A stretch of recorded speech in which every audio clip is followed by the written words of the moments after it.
education. ছাত্ৰ-ছাত্ৰীসকল আজিৰ ভিডিঅ'টো লৈ আহিছো নৱম শ্ৰেণীৰ অসমীয়া পাঠ্যপুথিৰ সন্মান পাত্ৰীৰ প্ৰশ্নাৱলীৰ উত্তৰসমূহ। ১ নম্বৰতে আছে অতি চমু উত্তৰ দিয়া। ক নম্বৰ প্ৰশ্নটো হৈছে অধিকাৰ আৰু শাসনকৰ্তা নথকা দেশ এখনে কেনেকুৱা আচৰণ কৰে? উত্তৰ যি দেশৰ অধিকাৰ আৰু শাসনকৰ্তা নাই সেই দেশ অৰাজক আৰু ধুমুহা বতাহত গুৰিয়াল নথকা নাৱৰ দৰে অস্থিৰ। খ নম্বৰটো হৈছে ছাত্ৰে শিক্ষকৰ ধাৰ খুজিব পাৰেনে? উত্তৰ নোৱাৰে। পৃথিৱীত এনে বস্তু নাই যাক দি ছাত্ৰে সেই শিক্ষকৰ ধাৰ খুজিব পাৰে। গ নম্বৰটোত আছে তেওঁ দেৱতাৰো দেৱতা, বিধাতাৰো বিধাতা, ৰজাৰো ৰজা, তেওঁ কোন? উত্তৰ তেওঁ হ'ল জগতৰ সৃষ্টিকৰ্তা ভগৱান ঈশ্বৰ। তেওঁৱেই হ'ল সকলোৰে আদি।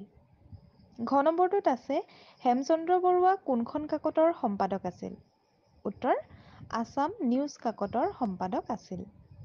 ঙ নম্বৰ প্ৰশ্নটোত আছে হেমকোষ কি? উত্তৰ হেমকোষ হ'ল বৃহৎ কলেবৰৰ অসমীয়া অভিধান। ইয়াৰ ৰচক হৈছে হেমচন্দ্ৰ বৰুৱা। তাৰ পিছৰ প্ৰশ্নটো আছে কাণিয়াৰ কীৰ্তনৰ ৰচক কোন?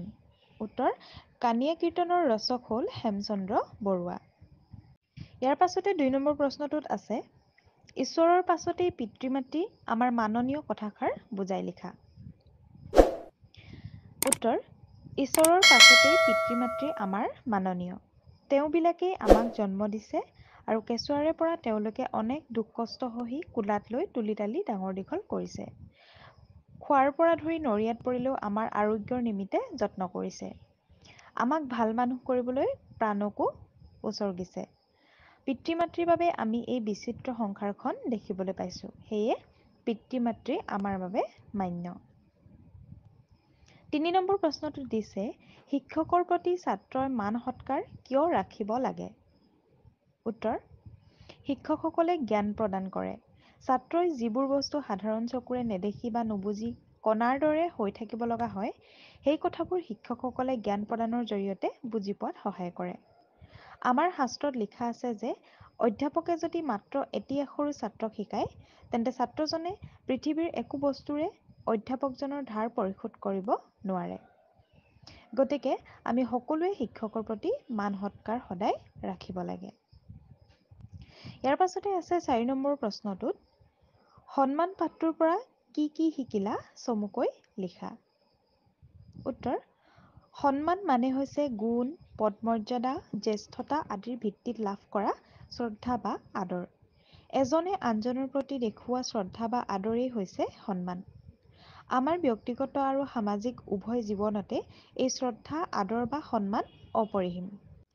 সমাজ পাতি বাস কৰা প্ৰত্যেকেই প্ৰত্যেকক উপযুক্ত সন্মান প্ৰদৰ্শন কৰিলে সমাজখন শৃংখলিত হৈ থাকে।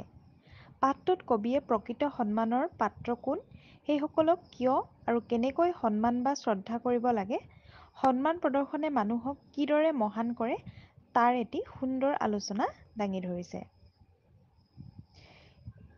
ইয়াৰ পিছৰ প্ৰশ্নটোত আছে তলৰ শব্দবোৰৰ সমাৰ্থক শব্দ লিখা।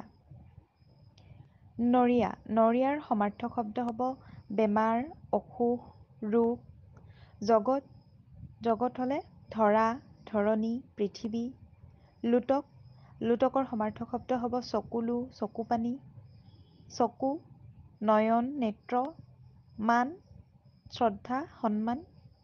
ইয়াৰ পিছৰটোত দিছে বিপৰীত শব্দ লিখা। শ্ৰদ্ধা, শ্ৰদ্ধাৰ বিপৰীত শব্দ হ'ব ঘৃণা বা অসন্মান।